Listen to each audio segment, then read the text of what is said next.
Beginning ऐसे होती है, मान लो ये थोड़ी सी कुछ अभी भी हमारा लेक्चर है वो कल वाले टॉपिक से ही आगे कंटिन्यू करना है।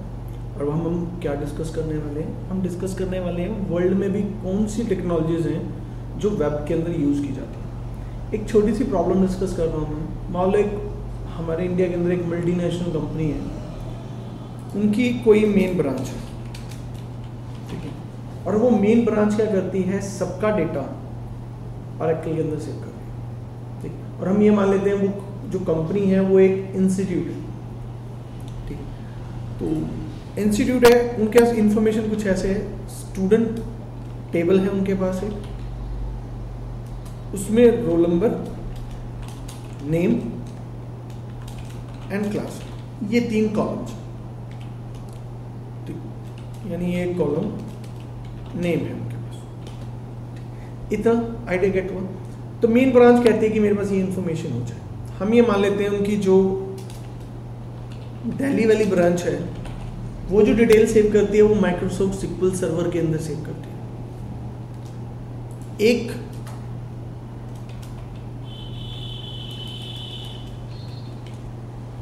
बेंगलोर की ब्रांच है, वो इंफॉर्मेशन जो है वो माईसिक्वल के अंदर सेव करती है। और एक पुणे की ब्रांच है जो इंफॉर्मेशन IBM DB2 में करती है। अब ये IBM DB2, माइक्रोसिक्वल सर्वर, ये सब क्या है, ये RDBMS पैकेज है। अगर मुझे कंप्यूटर में इंफॉर्मेशन को परमानेंट स्टोर करने की बात करनी हो तो ये एक बेटर वे होता है जिससे मैं इसे ऑर्गेनाइज करके सेव कर सकता हूँ। तो मैंने ये किसी तरीके से सेव कर लिया। अब मेरे लिए इशू क्या है कि कंपनी मेन ब्रांच ये चाहती है कि उन सबका डेटा मेरे पास आ जाए। अब यहां पर क्या है, in that case logical structure of records या data is same, but physical storage structure of data is entirely different. Reason Microsoft SQL का मैनेज करने का तरीका अलग है, IBM DB2 का अलग है, MySQL का अलग है, Oracle का अलग है। तो इन्हें आपस में एक्सचेंज करने के लिए we have a standard format of data, standard format of exchange data between heterogeneous format of it. The heterogeneous format of data में अगर मुझे काम करना पड़ गया तो ये मेरे को एक स्टैंडर्ड फॉर्मेट आ जाता है, और this format name is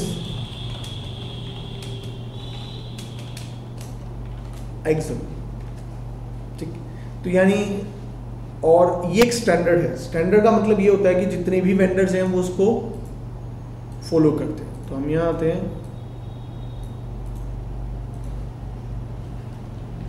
XML है। अब ये सारे के सारे क्या करेंगे, ये एक्सएमएल में चेंज करेगा, ये एक्सएमएल में इसे चेंज करेगा अपने डेटा को, ये एक्सएमएल में चेंज करेगा, और देन आफ्टर सारा चेंज करने के बाद ये एक्सएमएल इसके अंदर कन्वर्ट हो जाएगा, ठीक है। तो इस तरीके से फॉर्मेट सेम होने का ये आपको एक एडवांटेज मिलता है। तो एक्सएमएल है क्या, एक्सएमएल की फुल फॉर्म है एक्सटेंसिबल मार्कअप लैंग्वेज, ठीक है। अब बात आती है मार्कअप लैंग्वेजेस क्या होती है, ठीक। हम बात कर रहे हैं मार्कअप लैंग्वेजेस हैव टैग, ठीक। और there are start tag and end tag, मतलब यहाँ टैग चलते हैं, और tag is represent by angular bracket. For example, let us assume करो मुझे टैग बताना है XYZ, तो मैं ऐसे लिखूंगा XYZ, ठीक। It indicates start tag. For end tag we write z. हम कुछ इस तरीके से लिखेंगे। तो मार्कअप लैंग्वेज में इसी तरीके से टैग्स बनते हैं, ठीक है। और अगर कोई टैग लिखा है आपने लाइक दिस और उसके अंदर लिखा जाता है कंटेंट ऑफ द टैग, ये कुछ इस तरीके से लिखा जाता है। तो टैग बेसिकली आपका एंगुलर ब्रैकेट के अंदर होता है, एंगुलर ब्रैकेट में स्टार्ट टैग को इंडिकेट करने के लिए, और अगर एंड टैग को रिप्रेजेंट करना है तो आपको फॉरवर्ड स्लैश लगाना पड़ता है। After performing all that stuff, XML की कुछ खास बातें हैं। In XML there are user defined tag to describe data. अब इसको हम किस तरीके से लेके चलते हैं। मान लो मेरे पास बहुत सारे रिकॉर्ड्स पड़े हुए हैं, अब उन रिकॉर्ड्स को रिप्रेजेंट करने के लिए मैं इस तरीके से टैग बनाऊंगा, स्टूडेंट डेटा। मैं लिया स्टूडेंट डेटा। अब ये स्टूडेंट डेटा क्या रिप्रेजेंट करता है? मोर देन वन रिकॉर्ड को रिप्रेजेंट करता है। स्टूडेंट रिप्रेजेंट करता है एक रिकॉर्ड को, फिर मैं लिया रोल नंबर, मैंने कहा 101। मतलब ये इसका लिखने का तरीका है, हम कुछ इस तरीके से काम करते हैं।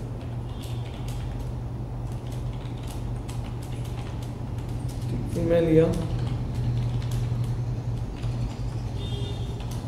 मैंने इस तरीके से डिटेल डाल।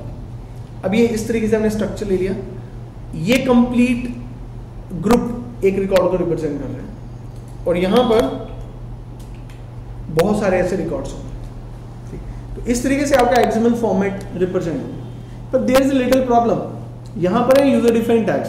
अब जरूरी थोड़ी है कोई डेटा को डिस्क्राइब कर रहा है तो रोल नंबर ही यूज करेगा, रोल नंबर की स्पेलिंग भी चेंज कर सकते हैं। तो यहां पर दो टर्म्स आती है, XSD and DTD. XSD stands for XML Schema Definition and DTD is Document Type Definition. और ये क्या करते हैं? They decide structure of an XML document. एक XML डॉक्यूमेंट का स्ट्रक्चर डिसाइड करते हैं। तो जब अब क्या होगा कि जैसे मान लो कि मुझे तुम 3 लोगों से एक XML डॉक्यूमेंट बनाना है, तो पहले मैं उसकी XSD तैयार करूंगा, मैं आपको XSD दूंगा और मैं कहूंगा इसके अकॉर्डिंगली XML बना दी। इतना पॉइंट गेट होता है। उसके बाद चलो ठीक है, XSD तो आ गई, इससे हम ये स्ट्रक्चर कंट्रोल कर लेंगे। पर एक और भी है, XML takes more space to describe data as compared to original size of data। मतलब आपका जो XML है वो ज़्यादा स्पेस लेगा। स्पेस से मतलब यहाँ पे मेमोरी है। अब खुद सोचो, ओरिजिनल डेटा क्या है? 1010, पर उसे रिप्रेजेंट करने के लिए रोल नंबर नाम का एक टैग बनाया, फिर रोल नंबर नाम का टैग बनाया, तो क्या होगा? मेमोरी ज़्यादा लेगा। 101 4 कैरेक्टर हैं, तो 4 कैरेक्टर हम मान लेते हैं कि 1 बाइट ले रहा है कैरेक्टर, तो 4 बाइट हो गए। और रोल नंबर वगैरह है तो ह्यूज अमाउंट में ले लेगा, ठीक है।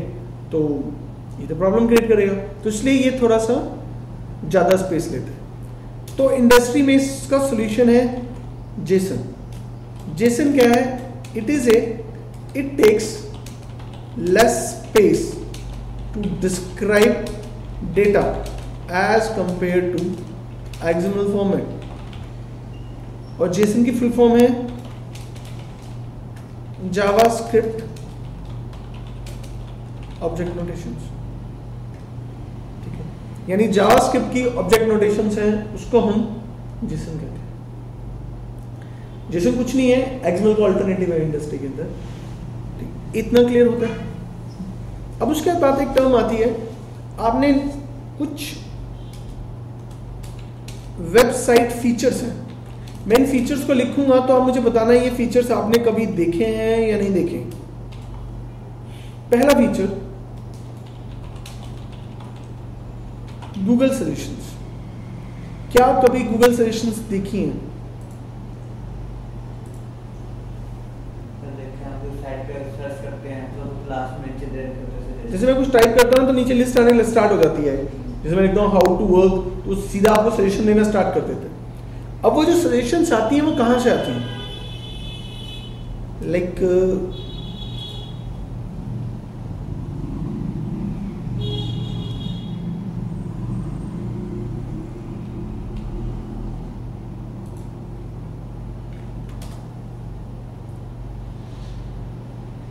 जैसे मैं लिखा PHP, अब देख सी आ रहा है इंटरव्यू क्वेश्चंस फॉर सजेशंस आती जा रही है। अब मुझे बताओ ये सजेशन आ कहां से रही है? क्लाइंट से उठा रहा है या सर्वर से लेके आ रहा है?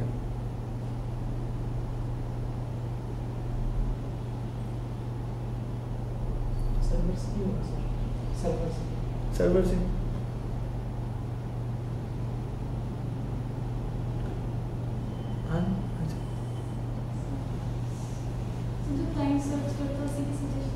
नहीं सजेशन तो है, अच्छा चलो ठीक है, यानी जो क्लाइंट ने सजेशन किया, ठीक है। देखो मेरा ब्राउज़र तो क्लाइंट होगा, हाँ तो क्लाइंट से ही आ रहा है। फिर तुम एक खुद बात सोचो ना, अगर मान लो मेरे सिस्टम में कुछ ना हो, पहली बार भी चलाऊंगा तब भी सजेशंस आती है, ठीक है। यानी अगर आप फर्स्ट टाइम भी अगर सिस्टम को एकदम फ्रेश इंस्टॉल करके भी चलाओगे तब भी सजेशंस आती है, तो इट मीन्स ये आती कहाँ से है? सर्वर से, ठीक है। क्योंकि आप एक नया सर्च सोचो जो आपने जिंदगी में कभी ना किया हो सिस्टम पे, उसकी भी सजेशन है, ठीक है। सर्वर से आते, पर लेकिन हमें अभी तक ये पता है कि सर्वर से लाने के लिए हमें क्या करना पड़ता है? रिक्वेस्ट जनरेट करनी पड़ती है। पर रिक्वेस्ट कब जनरेट की? अगर सर्वर से कोई चीज आती है तो उसे जनरेट करने के लिए हमें रिक्वेस्ट की रिक्वायरमेंट है। तो इसके पीछे कंसेप्ट काम करता है, उसको हम बोलते हैं बैकग्राउंड रिक्वेस्ट जनरेशन। ये बैकग्राउंड में रिक्वेस्ट जनरेट कर रहे हैं, हम कहते हैं हम नहीं मानते कि ये कर रहे हैं। इंस्पेक्ट एलिमेंट करो, नेटवर्क में जाओ, ठीक। अब मैं टाइप करना स्टार्ट करता हूं 4, देख रहे हो ये नीचे बहुत सारा कुछ गया, ये क्या गया है? रिक्वेस्ट ही तो गई है, ये रिक्वेस्ट ही तो बताता है। मेरे टाइप करते ही मैं लिखता हूं, नोटिस करना,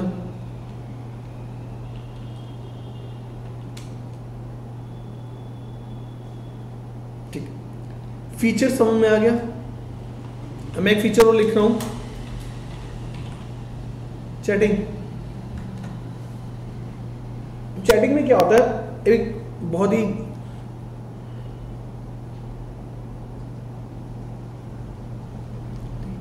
आपने कभी नोटिस किया होगा एक चीज, जब मैं चैटिंग कर रहा होता हूं तो चैटिंग में नीचे ऑप्शन लिखी आती है कि ही इज टाइपिंग या रमेश इज टाइपिंग।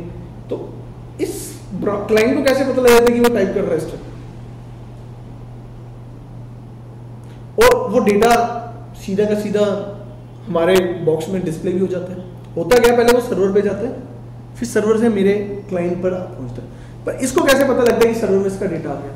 तो क्या होता है, वो हर रेगुलर इंटरवल पे ना बैकग्राउंड में रिक्वेस्ट लेके जाता है कि किसी ने कोई चैट की रिक्वेस्ट तो नहीं भेजी, किसी ने कोई चैट की रिक्वेस्ट तो नहीं भेजी, किसी ने कोई चैट की रिक्वेस्ट तो नहीं भेजी।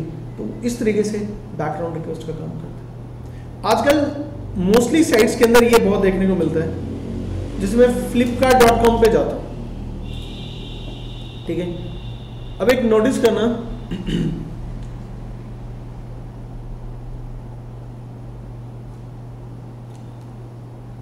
जैसे ही मैं, मेरा नेट थोड़ा स्लो चल रहा है जिससे हमें फायदा हो जाएगा। जैसे मैं स्क्रॉल करता हूं ना, ये इमेजेस पहले नहीं आ रही, अब आ रही है।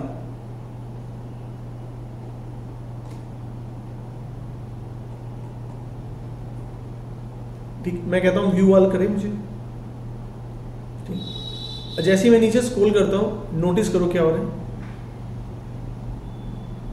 एक चीज नोटिस की, जैसे ही मेरे टिप नीचे टच करता है ना, मोर कंटेंट्स आ जाता है। अभी देना, ये तो चलो खत्म हो गया। आइडिया ग्रैस्प हुआ। जैसे चलो इलेक्ट्रॉनिक्स में दिखा देता हूं तुम्हें। मैं कहता हूं मुझे लैपटॉप दिखाए, जितने भी लैपटॉप्स हैं ना सारे दिखाए।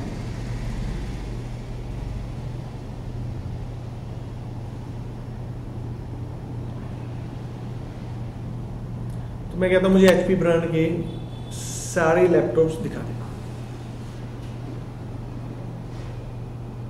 ठीक है, इसने लैपटॉप दिखाना स्टार्ट किए। अब नोटिस करना, स्क्रॉल बार को चेक करना,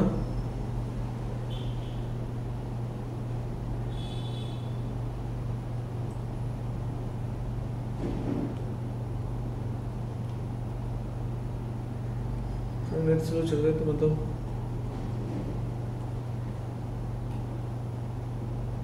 ये देखा, ये लोडिंग आ रही थी,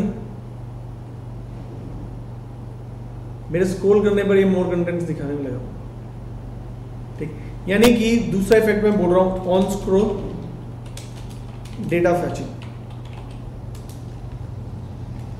all these features uses background request generation, ठीक, एंड हैंडलिंग ऑफ रिस्पॉन्स। यानी जो ये आप जो भी फीचर देखे हैं, इसमें फीचर्स में क्या होता है, एक तो बैकग्राउंड रिक्वेस्ट जनरेट होती है, आपने देखा बैकग्राउंड में जा रही होगी रिक्वेस्ट, दूसरा रिक्वेस्ट तो जा रही है पर उससे जो रिस्पॉन्स आ रहा है उसको भी हैंडल करने का काम हो रहा है। तो यानी कि आपके पास इन 3 फीचर्स या इससे मिलता जुलता अगर आपको कोई फीचर्स अचीव करना है तो उसके लिए अजेक्स यूज होती है। अब अजेक्स है क्या? Synchronous JavaScript and XML. अब इस पूरे प्रोसेस में एक चीज सीधी हिट करती है, जावास्क्रिप्ट बहुत ज्यादा यूज हो रही है, जावास्क्रिप्ट का ज्यादा यूजेस मुझे नजर आ रहा है। एक चीज दिखाता हूं आपको, एक मेरे पास साइट है jquery.com, ठीक है, यानी अगली जो मैं टेक्नोलॉजी जो बताने वाला हूं उसका नाम है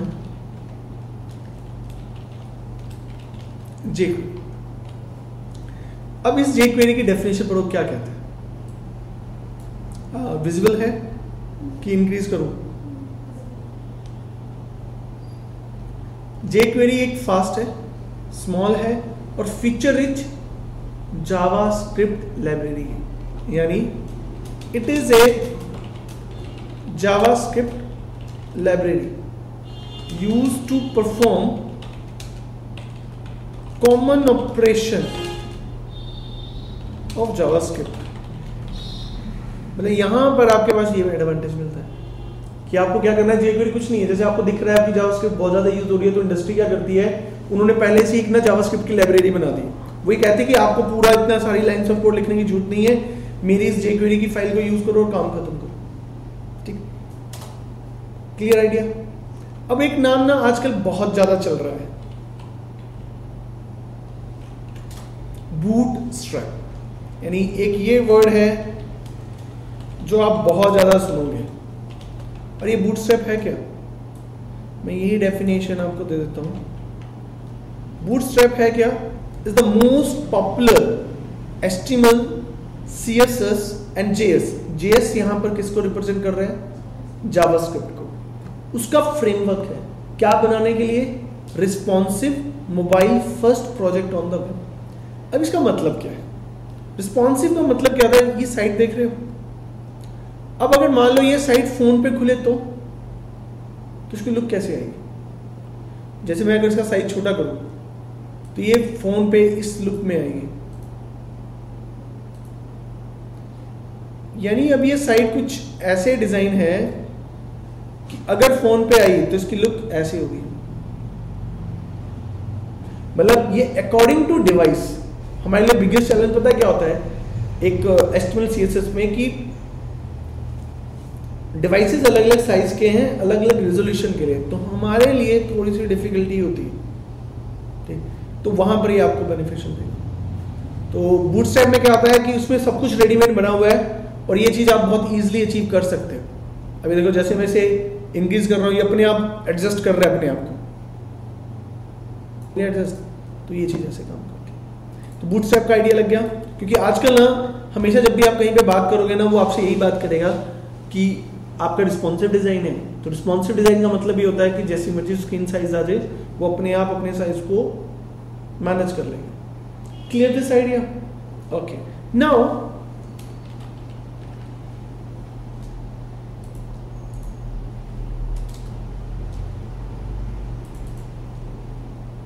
यहाँ पर है,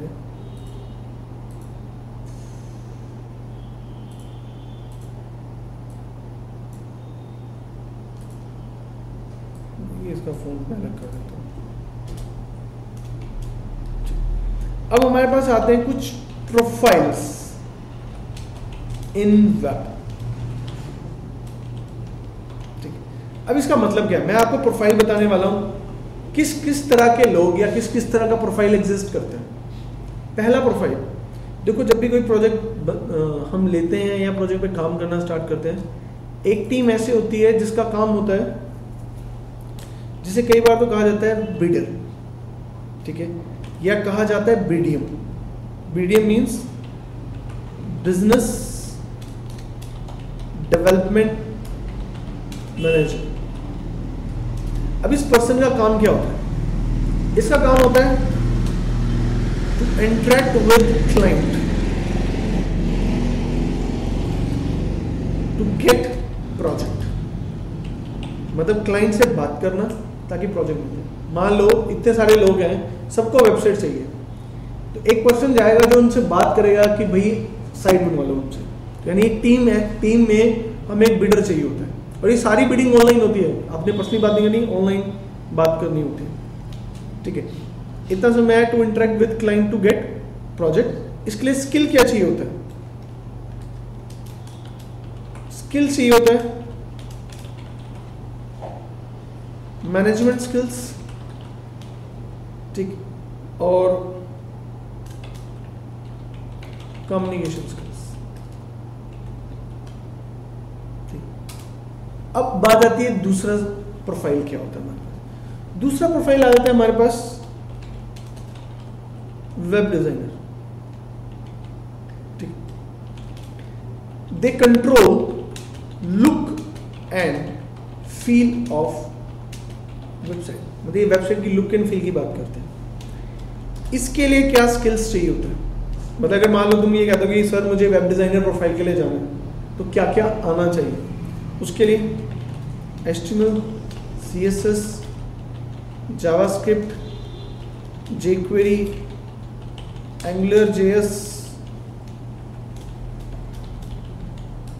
Photoshop, CorelDRAW, PageMaker, and Flash। ये कंपोनेंट वेब डिजाइनर के लिए चाहिए थे। एक आता है हमारे पास web developer, they control back end working of a website. इनका काम बैकग्राउंड की वर्किंग को करना था। स्किल्स क्या चाहिए थे? इसमें चाहिए होती अपनी PHP, MySQL, ठीक है, और सम CMS। CMS means content management system, ठीक, या कुछ और CMS के एग्जांपल हैं लाइक वर्डप्रेस, ठीक, एटसेट्रा। एक आते हैं यहां पर framework like code igniter etcetera. तो ये कुछ स्किल्स हैं जो वेब डेवलपर के लिए चाहिए। तो जो हमारा कोर्स है वो आपको वेब डेवलपर बनाएगा, ठीक है, पर ये नहीं कि हमें थोड़ी बहुत ही नॉलेज वेब डिजाइनर की भी चाहिए होगी। ठीक है, फोर्थ चाहिए होता है content writer, which right the content of web page in English, जो इंग्लिश लैंग्वेज के अंदर इसको लिखता है। और उसके लिए स्किल क्या चाहिए होता है?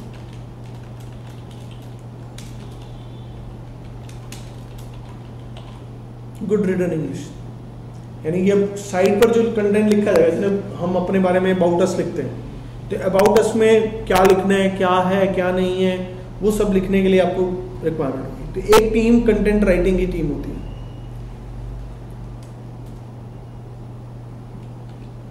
फिफ्थ आती है हमारे पास वेब प्रमोशन, जिसको आजकल दूसरा नाम भी दिया जाता है डिजिटल मार्केटिंग बोलते हैं। डिजिटल मार्केटिंग क्या है? They promote website on internet. इनका काम होता है इंटरनेट पे प्रमोट करना। इनके कई तरह के काम होते हैं। पहला आता है SEO, that is search engine optimization. जैसे गूगल पे जब आप सर्च करते हो, कुछ साइट 1 पर आती है, कुछ 2 पे आती है, कुछ 3 पे आती है, तो उनके पीछे कोई ना कोई टीम SEO कर रही होती है। ठीक। उसके बाद आती है हमारे पास SEM, that is search engine marketing. उसके अंदर आता है हमारे पास SMO, इसे बोलते हैं सोशल मीडिया ऑप्टिमाइजेशन। जैसे फेसबुक पे पेज बनाया जाता है, ट्विटर पे प्रोफाइल बनाया जाता है। ठीक। उसके बाद आता है हमारे पास SMM, सोशल मीडिया मार्केटिंग। तो ये टीम्स काम करती है। और 6th प्रोफाइल होती है एक नेटवर्क एडमिनिस्ट्रेटर। इसका काम क्या होता है? इसका काम होता है to launch website to production server, या अगर हम दूसरे वर्ड में गए टू लाइव द वेबसाइट। जैसे कई बार आप ये सुनते होंगे कि मैंने लाइव वेबसाइट पे काम किया, मेरा लाइव प्रोजेक्ट है। तो लाइव प्रोजेक्ट से मतलब ये होता है एक ऐसा प्रोजेक्ट जिसको आप दिखा सको without not in your system involve. तो वेबसाइट्स का क्या होता है कि वो ऑनलाइन चल रही हैं तो वो एक लाइव वेबसाइट है। ठीक है। तो नेटवर्क एडमिनिस्ट्रेटर का काम ये होता है। अब उसके बाद आती है, चलो इतना काम करने पर हमारा क्या बन जाएगा? वेबसाइट बन जाएगी। ठीक। नाउ आपके हाथ में वेबसाइट बन चुकी है, नेक्स्ट स्टेप क्या होगा? अब इसको लॉन्च करना है। अब मैं यहां बता रहा हूं steps to launch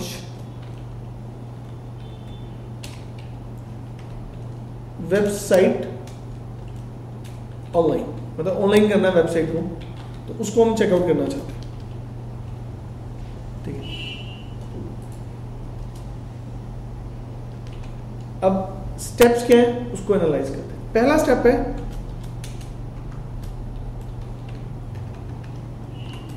purchase a domain name.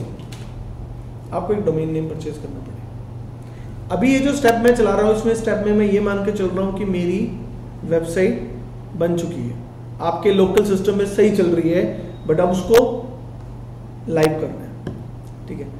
Purchase a domain name. अब डोमेन नेम देता कौन है? Domain name is allocate by ICANN। ICANN क्या है? International council of assigning name and number. ठीक है। और ये परचेज कहां से करते हैं? आप डायरेक्ट ICANN से परचेज नहीं करते हो।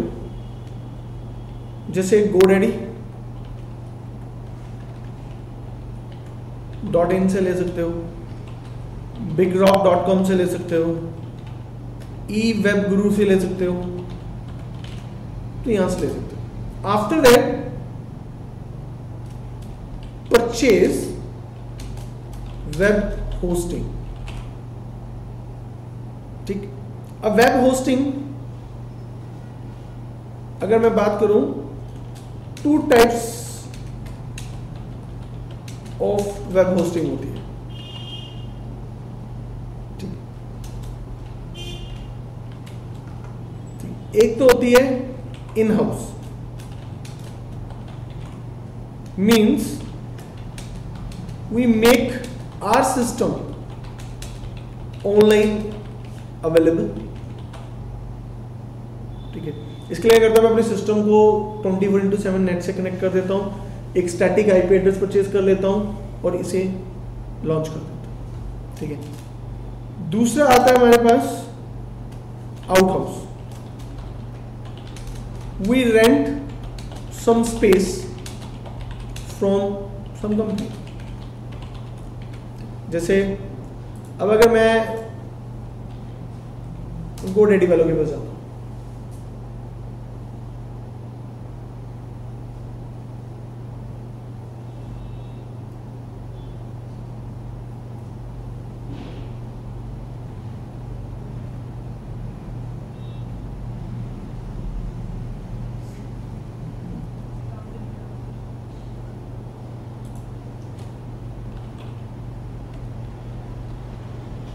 ई वेब गुरु पे भी जाते हैं,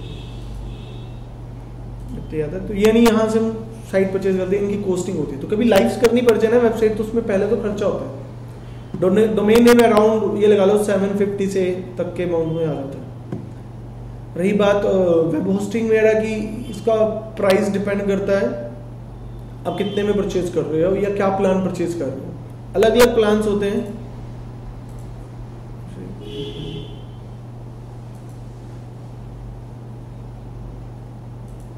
चलो जैसे ये आएगा वैसे डिस्कस कर लेंगे।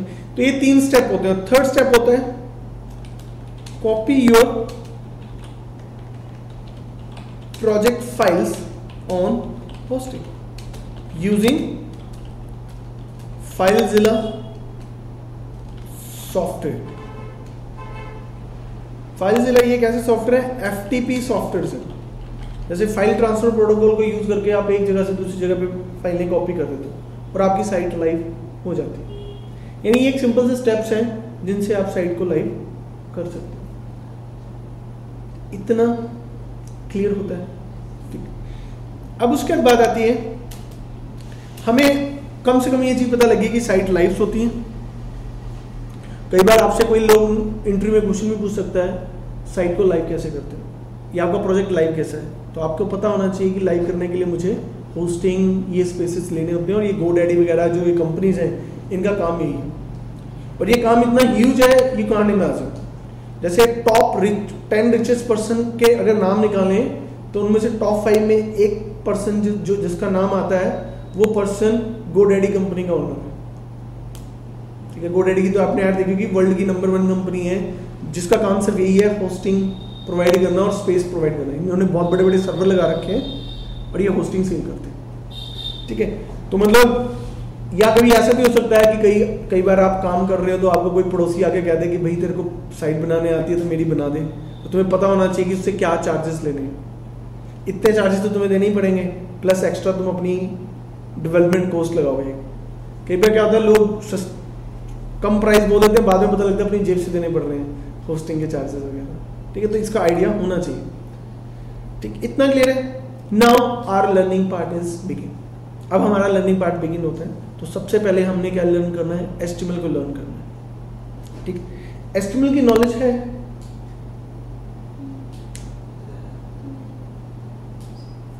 बिल्कुल भी नहीं है। चलो ठीक है, अब देखो HTML है क्या। जैसे मैंने पहले भी इसके बारे में बता चुका हूं, ये एक हाइपर टेक्स्ट मार्कअप लैंग्वेज। ठीक, और पहली बात HTML is a specification design by W3C। अब W3C क्या है? World wide web consortium. इसका काम क्या है? इस कंसोर्टियम का काम क्या है? जितने भी इंटरनेट पे स्टैंडर्ड बनते हैं वो ये बनाते हैं। इन्होंने इसकी स्पेसिफिकेशन लिखी है। अब स्पेसिफिकेशन का मतलब क्या होगा? जैसे मैं आऊं तुम्हारे रजिस्टर पे लिख दूं कि भाई कल ये काम करना चाहिए, अगर ये काम ना हुआ तो तुम्हें पेनल्टी मिलेगी। ठीक है, यानी इन्होंने स्टैंडर्ड लिख दिया कि HTML ऐसी लैंग्वेज होनी चाहिए। These specification implements by web browser। तो जो हमारे वेब ब्राउजर है उन्होंने इस स्पेसिफिकेशन को इंप्लीमेंट किया। तो इसका मतलब ये हुआ अगर मुझे HTML को चलाना है, रन करना है, तो मुझे क्या चाहिए? वेब ब्राउजर चाहिए। तो मुझे ये बात बताओ, क्या तुम लोगों के सिस्टम में वेब ब्राउजर है? चलो कूल, ठीक है, बढ़िया। ठीक है, तो आपके पास वेब ब्राउजर, दैट मींस आपका प्रोग्राम रन कर जाएगा HTML का। ठीक है, वेब ब्राउजर समझ में आ गया। अब यहीं पर एक बहुत बड़ा बिगेस्ट चैलेंज है। मतलब चैलेंज क्या है हम लोगों के पास? Every browser has its own implementation of HTML specification। यानी हर ब्राउजर की अपनी इंप्लीमेंटेशन है। तो उससे नुकसान क्या है? एक ब्राउजर अलग तरीके से लुक दिखा सकता है, दूसरा ब्राउजर दूसरी तरह से लुक दिखा सकता है। मतलब कोई गारंटी नहीं है कि वो सेम लुक आएगी, इसको आप श्योर नहीं कर सकते, ठीक। तो इसलिए जब कोई डिजाइनर होता है उसके लिए बिगेस्ट चैलेंज होता है कि जो लुक बने साइट की वो कंसिस्टेंट हो ऑन एवरी ब्राउजर, तो उसके लिए उन्हें बहुत सारे एफर्ट्स लगाने पड़ते हैं। इतना पॉइंट क्लियर होता है चैलेंज का। अब HTML is a markup language, ये एक तरह की मार्कअप लैंग्वेज है। अगर ये मार्कअप लैंग्वेज है तो इट मींस वही टैग्स होंगे, वही आपके tags plus start tag and tag जो मैंने XML में बताया था वो चीज इसमें भी कंटिन्यूटी में चलेगी, ठीक है। अब HTML की खास है, HTML is a declarative language, means here all tags are pre-defined। मतलब ये XML की तरह यूजर डिफाइंड टैग्स नहीं चलते यहाँ पर, यहाँ क्या चलते हैं, प्री डिफाइंड टैग चलते हैं, यानी जो टैग है वो पहले से लिखा गया हुआ है, मतलब उसमें आप कुछ चेंज नहीं करोगे, जो टैग है वही टैग आप यूज करोगे, उसके अलावा आपके पास कोई और ऑप्शन नहीं है। इतना डन होता है। उसके बाद जब आपने डिक्लेरेटिव लैंग्वेज दे दिया, नाउ नेक्स्ट स्टेप क्या आता है मेरे पास कि HTML has some level of specification।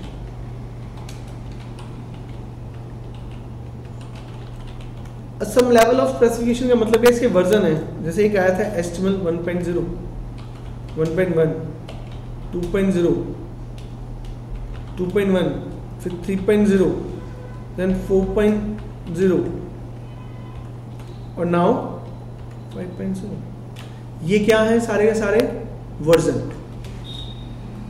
जैसे फोन में वर्जन आते हैं ना, मोटोरोला का G1 आया, G2 आया, एक सैमसंग के आते हैं iPhone 6 आया, 6s आया, उसी तरीके से इस लैंग्वेज के वर्जन से हम HTML 5.0 पे काम करेंगे, ठीक।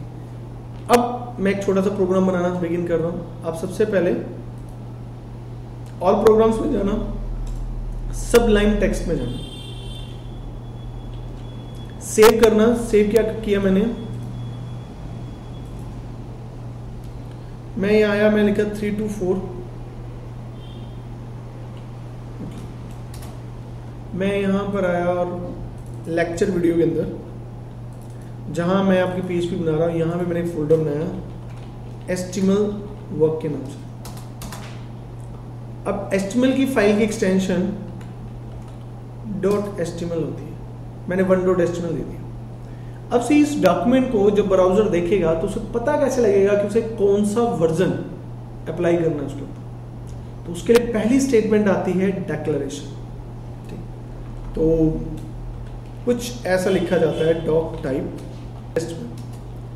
It is an instruction to browser that which version of HTML will be used by browser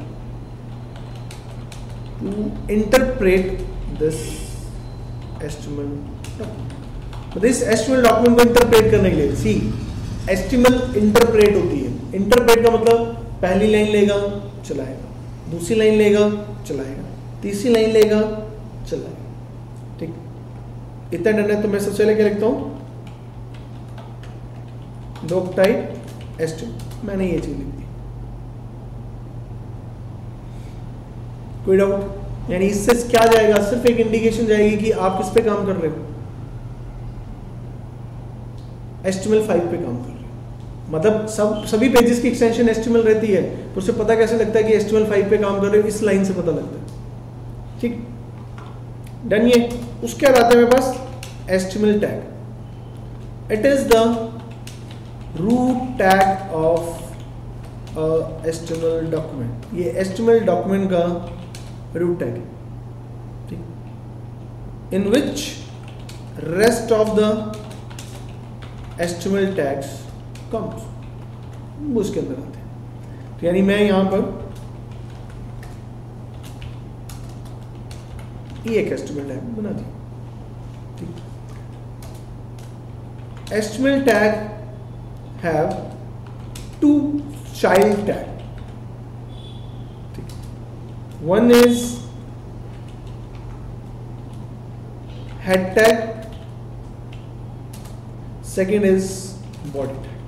मतलब अब ये जो आपने HTML टैग बनाया है इसके 2 टैग्स होंगे, एक तो हेड, दूसरा बॉडी। अब इस हेड टैग के पास क्या आता है? It contains header information of a HTML document and contains meta information of document which helps in SEO, जो SEO में हेल्प करती है। ठीक है, और it is the first tag interpreted by browser से सबसे पहले इंटरप्रेट करेगा। जैसे for example it have title and Meta tag. अब मैं यहां आता हूं, मैं लिखता हूं टाइटल, मैं लिखा माय फर्स्ट पेज। ठीक, फिर मैंने दिया मेटा। ठीक, मेटा टैग को थोड़ी देर में देखते हैं, पर इतने को चलाकर देखते हैं। तो इसे चलाने के लिए जहां पर आपने इसे सेव किया,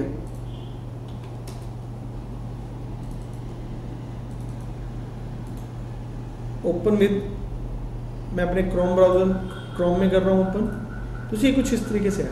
अब एक चीज नोटिस करो, माय फर्स्ट पेज, जो टाइटल में लिखा वो टाइटल में आ रहा है। अब ये डोमेन नेम वाली भी लिस्ट आगे से भी देख लेते हैं। यहाँ पे क्या आ रहा है? Hosting, web hosting. अब इनके प्लान दिखा देता हूँ क्या प्लान है। नीचे आए, क्या प्लान कह रहा है? लिनक्स प्लान है। अब क्या होता है, जैसे विंडो ऑपरेटिंग सिस्टम होता है ना, लिनक्स होता है, विंडोज होता है, उसी तरीके से प्लान होते हैं। अगर लिनक्स वाली होस्टिंग ले रहे हैं तो उसका मतलब जो सर्वर वो दे रहे हैं उस सर्वर पे लिनक्स इंस्टॉल है। अगर वो विंडोज बोलते हैं तो वो विंडोज प्लान हो जाता है। ठीक, स्टार्टर क्या है? 99 पर मंथ। ठीक, पर सी एक चीज नोटिस करो, नीचे छोटी सी लाइन में क्या लिखा हुआ है? क्या है? 199 per month when you renew. जब आप अगले साल दोबारा से, ये ईयरली फीस होती है, अगले साल करोगे तो 99 पर मंथ के हिसाब से नहीं, 199 पर मंथ के हिसाब से लेंगे। अब क्या बोल रहे हैं? 1 वेबसाइट रख सकते हो, 30 GB का स्टोरेज देंगे, अनलिमिटेड बैंडविड्थ देंगे। अब बैंडविड्थ क्या है? The capacity of server to deliver the content of website. अगर ये बैंडविड्थ कम होगी ना, अगर मान लो ये बैंडविड्थ होती 1 GB, तो उसका मतलब जो सर्वर है वो आपकी साइट के लिए 1 GB का डेटा ट्रांसमिट करेगा, उससे ज़्यादा नहीं। तो इसलिए ये लेते हुए इस चीज़ का ध्यान रखना होगा। इन साइट्स पे जाकर विजिट करके देखना क्या प्लान देते हैं, किस तरीके से देते हैं। अच्छा, जैसे मैं एक छोटा सा गूगल पे सर्च लगाने वाला हूँ जिसका नाम है ऑनलाइन शॉपिंग। ठीक है, अब जब मैंने साइट ओपन की तो मेरे पास ना एक साइट आई jabong.com। अब एक चीज नोटिस करना, jabong.com में लिखा हुआ है online shopping India shop shoes. देखो इतना सारा कंटेंट है उसका, पर जिस पे लिंक बना है वो एक लाइन लिखी है। अब इतने सारे कंटेंट में सर्च इंजन ने ये कैसे डिसाइड किया कि यही लाइन मुझे दिखानी है? तो मैं यहाँ आता हूँ, मैं एक छोटा सा काम करता हूँ, राइट क्लिक करके व्यू पेज सोर्स में जाऊँ, गए। अब यहाँ पे नई चीज नोटिस करो, ये टाइटल पढ़ो, क्या दिया हुआ पढ़ो, online shopping India, shop shoes clothing bags watches online India. और यहां जो गूगल लेके आ रहा है टाइटल वो पढ़ो। तो एक्चुअली में जो आपका टाइटल में लिखा होता है पेज के, वही एज इट इज कहां आता है? वो लिंक बन जाएगा। ठीक, दूसरी चीज, अब ये कंटेंट लिखा रहा है, ये कहां से डिसाइड हो रहा है? यहां देखते हैं व्यू सोर्स में,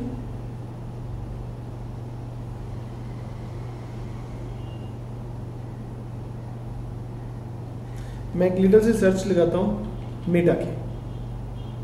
अब ये देखो मेटा में मेटा के नेम के अंदर डिस्क्रिप्शन में क्या लिखा हुआ है, पढ़ो। Online shopping India for man, women, kids for shoes, clothing, watches, sunglasses at Jabong. यहाँ क्या लिखा हुआ है? Same text. तो उसका मतलब मेटा के अंदर जो लिखा गया वो यहाँ पर आपकी हेल्प करता है, मतलब सर्च इंजन उस चीज को रीड करता होगा, तो इसलिए ये डिटेल्स आपकी सर्च इंजन में हेल्प करती है। और बॉडी टाइप में क्या होता है? It contains all visible information of web page. ये वेब पेज की सारी विजिबल इंफॉर्मेशन को होल्ड करता है। जैसे मैं यहाँ आया, मैं यहाँ पर आके लिखता हूँ welcome to my first web page, तो जो जैसा कंटेंट लिखा ये एज इट इज आपका यहाँ पर शो हो जाएगा। बाकी फिर कल चेकआउट करें।